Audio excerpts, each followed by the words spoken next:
All right, this is actually fucking crazy. So let's just start here. This is knock. So let's just start there. He didn't even make it through a fucking gear. So injector timing. This is what's wild to me. So I don't even need to see the rest of the injector timing. This, not so bad. We're at like 4,500 RPM. That's fine. Non-meth cars, pretty typical. On ramp ins, when you use the most on max torque, it's when you're gonna need the most fuel. Seems about right. But here's where it starts to get scary. So as we approach, at first we see it going down, right, around 6,000 RPM.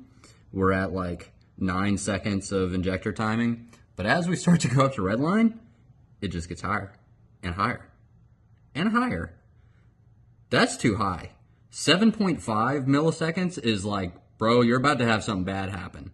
He's at 8.8, probably 9 in some cylinders. And then his knock is fucking -7. His charge temp's approaching 50 degrees.